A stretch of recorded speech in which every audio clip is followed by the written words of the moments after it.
Hello, my lovely podcast friends. How are you doing? How's your life going on? Is it all going the way you like it? I sincerely hope you're going great. It's just some great new things from the Netherlands. The Netherlands is very likely to get a new government. So after 7 months of debate, they figured it out. The liberals and the Christian fundamentalist and the social liberals are going to merge and government together. So the people who oppose gay marriage, the people who oppose same-sex activities are gonna get a government with the people who fight for it. The people who are supporting abortus, and the people who are fighting it are gonna go together in one thing. And from what's leaked out, it all looks terrible. If you look at higher taxation and all those things that the government does, because they only got one big example and one big goal: everyone on benefits. I mean, it's a shame what they are doing. I mean, I would simply say, and the issue in the Netherlands is we got Geert Wilders in parliament and no one want to rule with him, and that's it. Why it's not working? Because he's a second party, and it is going to be a tough thing. I mean, they need to figure a solution out. And now this is some technical thing. I must admit, I do not think that they're gonna sit for the full 4 years. I think that they are gonna crack it down and at a certain moment simply say, cheers mates, it's not gonna work for us. It's better for us that we stand up for our values and the principles and the core things we believe in. And that's it, but there's also good news. A new privacy killing law is in the make, which would allow in the Netherlands secret services to basically do everything they want. And we're gonna hold a referendum about it. Not that it will make any changes, because politicians and bureaucrats don't like democracy. But it's gonna be interesting to see what's happening, because now the people got a chance. And like we saw in the United Kingdom, when the people have spoken, the good things happen. So having that said, here's all going great, so as you can hear. I must admit I'm not really that worried about politicians, because, well, who trusts them? Who trusts politicians? Well, having that said, then I got today a great interview for you. At least I think it's great. And it's with a guy. He started with less than 3,000 euros and he's now a millionaire. He is really into renewable energy and investing and all those things. So we're going to talk about it. And the interesting part, what we are going to do is we're going to have a talk on what's happening and how it's moving and what he thinks that's good and what's not good and so on and so on. But next to that, there is one final great thing. The podcast is based on listeners volume, getting there where we have to be. So it's going the proper way. Average episode now has over 300 listeners, so that's good. Yes. If you consider that 1 month ago it was less than 50 a show and now it's hitting the 300 a show. That is really good. So having that said, then I would also say, let me know what you have done this weekend, because I look forward to hear from you. You can tweet me at Lodewijk, you can email me lhof@outlook.com, or you can leave a comment below. It's all fine by me. Having that said, then I just think that what we need to see and what I think about is what's happening in the world, and what do you think about what's going on. I mean, I look forward hearing back from you. I would simply say, give a shout, let me know what you think. And next to what you think, you should be advised that the crypto profits, the Brexit report, and all the investment reports are going to be updated in the coming week. So I'm gonna one by one, I'm gonna take them out of order and just update them, because they're quite some time ago. It's time to update them. And there is in Ede in the Netherlands a great interesting crypto investors conference, and I think that you should check it out. If you're interested in going, then send me a tweet and I will see if I can get you a special fare on ticket price, because they are over 200 euros a price, and it's just something that's happening. Having that said, then I would simply say, and there's not much and I would have to say, then that it's really great to listen and to learn from the people who have done what we try to achieve. I mean, if you think about starting off with a few thousand euros, basically 2 months money that you need, and now being a self-made millionaire, it is the goal. I mean, that's why you should have it, that's why you should have your own company, and it's all going great. So I would say, here's the interview with Tom, and let me know what you think about it. Welcome to the show. Thanks. Okay, can you tell our listeners, who most of them will not have heard of you, can you tell them a bit about you? I was in the Netherlands a long time ago. I'm 35, and I've been an entrepreneur since I think 1987. I was still working somewhere, but had my business next to my regular job. And in 2000, I started with my business, only my business, and it was the internet hype time, and I was fully involved in it. And in 2001, I could start all over again, knowing a lot more than I did a year before that, but okay. And I started all over again in the Netherlands, in Dutch, so my work is only in Dutch. And I've been successful here. And it was, I intentionally, I published only in Dutch, because there's a market of 20 million people. And I thought, well, that's enough for me.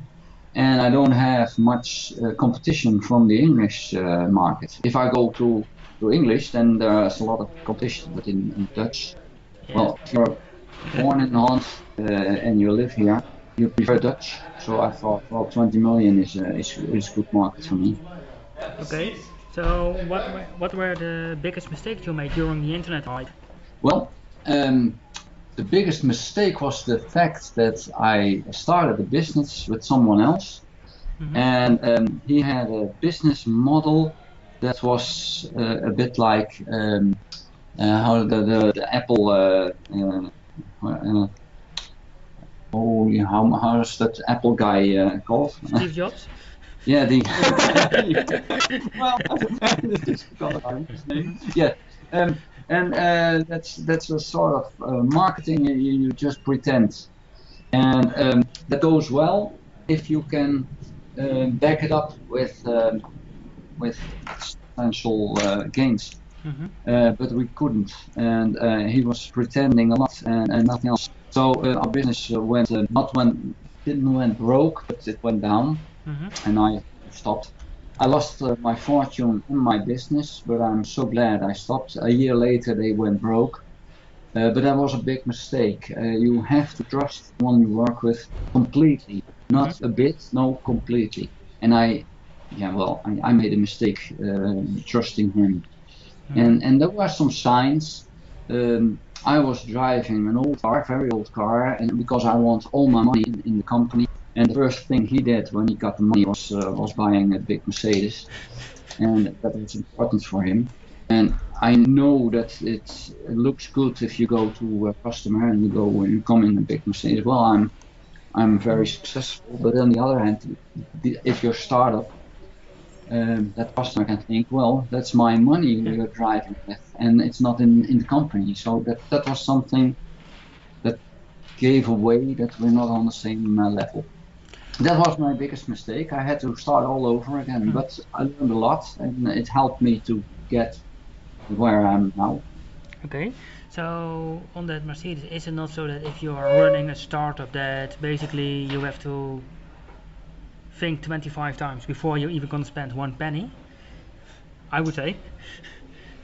Yeah, you have to understand what you want to do. You have to know where you go to. You have to trust where you work with. But there's one thing, and that's most important. You have to start. And a lot of folks have lots of plans and they don't start because they want everything perfect. And it won't be perfect. You have to start and do something and make mistakes and correct them, but do something. If you are only thinking about it, then you will stop and nothing happens. That's true. I mean, it's a bit like what I would say, if you want to throw a ball at someone, you need to pick up the ball before you can throw it. Yeah. Yeah. If you want to eat an egg, you have to break it. Yeah, it's something like that. Okay. And if you look at since you started your own company, you had to start all over again. What was the biggest victory in your opinion? When I restarted in 2001, the internet hype was still broken, and I restarted in the same internet business. And truly no one was happy about it and told me, well, that's great that you're going to start again. No, they all said that I was crazy. Didn't I have enough experience yet? Didn't I learn something from last year? And I'm so glad I saw it through and I did what I thought was right. And I made it, and I made it without the support and not there was support. Some folks helped me tremendously, but no one said this is a great idea. They all said, well, I'm going to help you, but it's futile. It's you won't make it. Okay. And so what was the idea that people said that you won't make it? Well, I started all over again, but a year earlier I started with 20 people in my company, and now I did it all again, but only myself, no personnel, only me. And they said, well, if you can't do it with 20 people, how can you think you can do it alone? But the fact was, those 20 people did pull me down, and now I could manage myself. And I could get much higher than those 20 people that were holding me down to get me. But you're starting a company and you start with a payroll of 20 people who are gonna cost you, let's say, $2,000 to $2,500 a month. That more than that, yeah. Yeah, just general. That will mean that you have to make 50,000 euros in turnover just to cover the staff. Yeah. Oh dear. Yeah. My thought was that if I have 20 great people in one room, and I give them their paycheck and the pension and everything, they get all the freedom they want to make something out of this company, and they get stocks and everything and all the freedom they want. This must be a great company, and maybe the concept can work. Maybe it was my mistake, but it didn't work. They all wanted more free time, a bigger car, more pension, more free time when they were sick, everything except working. And if one was working, the other one pulled him down, because that wasn't what we supposed to do, and it was awful. So it didn't work, and that was my big mistake. In 1 year time, I only had 6,000 guilders at that time, so that's not even 3,000 euros on money that I made. Oh dear, that's really terrible. Yeah, it's awful, but it was the internet hype that was collapsing, so everyone said, well, I'm not going to do it now, I'm going to do it next year. But when next year came, they said, well, I'm still not ready to go. And then I thought, well, they won't be ready for years with this company, so I'm leaving. But how did you feel, and how did you overcome your fear, anger, or emotional feelings when you left? With some problem. It was awful, because I lost everything, and I only had a small amount of money left just for living of 2 months, and I had to start all over again. And then I got some luck, because there was a guy from the old town where I used to live that said, well, come on over, I'll make your website, I'll do it for free. And he did it for free. That was great. And the other websites, and my next break I got is that one website said, well, I have 3,000 viewers, readers, and if you take over my website, my newsletter, I want to be mentioned for 2 years, but you can have the newsletter.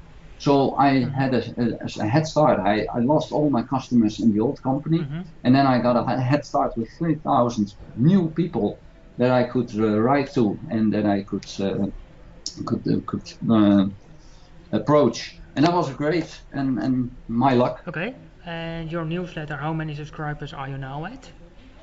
Well, I have 65 newsletters right now, all some small, some big. Oh my. The biggest one is only 15,000 people. That's the biggest one, but I have 65 of them. So that in a total, it's a lot, and it's enough to live quite comfortably. Okay, so where will you bring your company to? Because you want to get 20 people again on your payroll? No. It won't be 20 people. There's one person sitting next to me right now, but it's someone from school that's here for a week.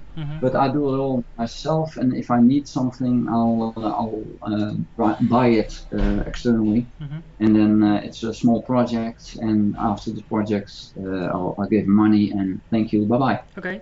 So, is it one of your biggest tips to people who are going to start a company to not have payroll?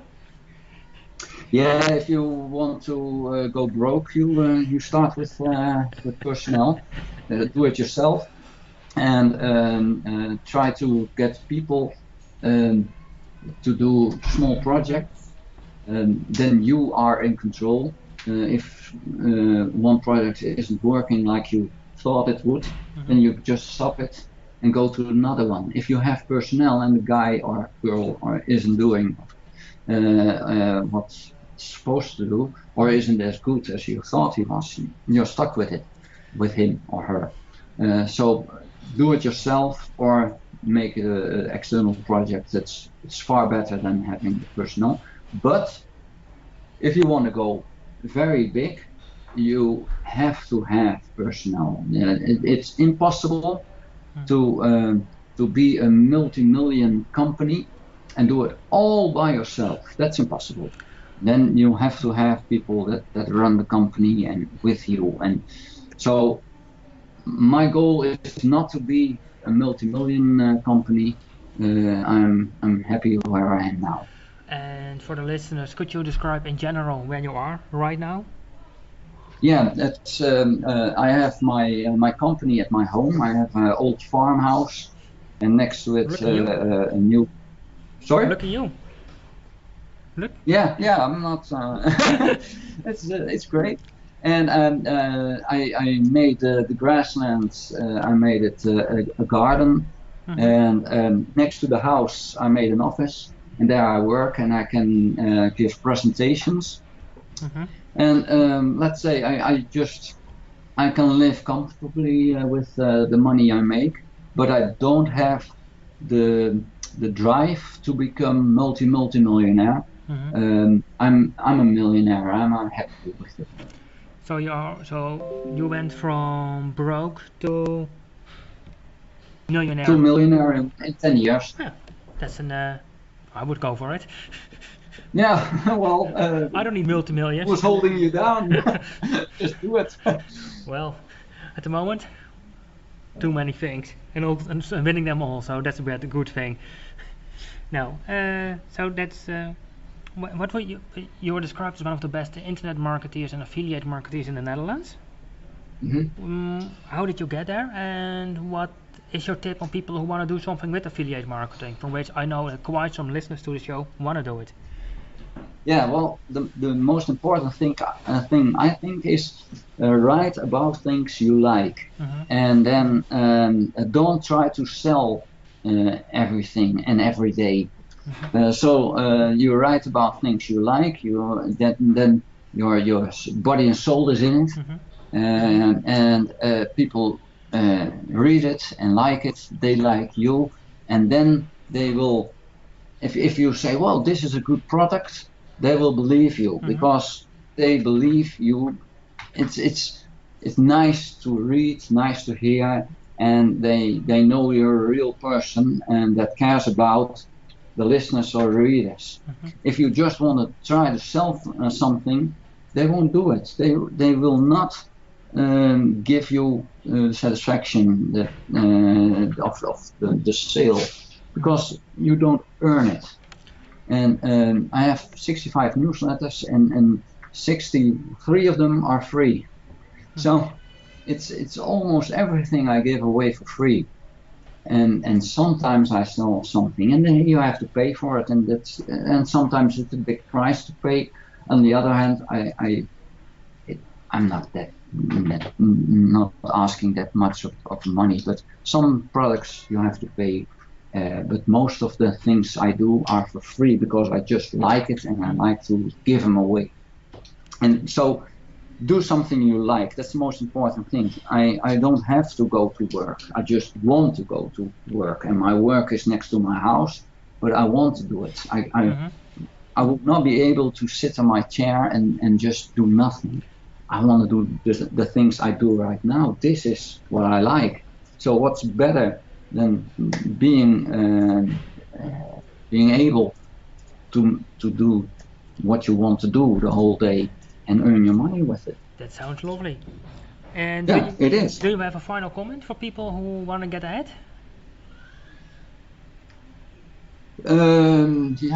That's a difficult question. I know. Well, you have to have the drive to want to make it. Mm-hmm. And people always tell me, well, it's already done. Yeah, okay.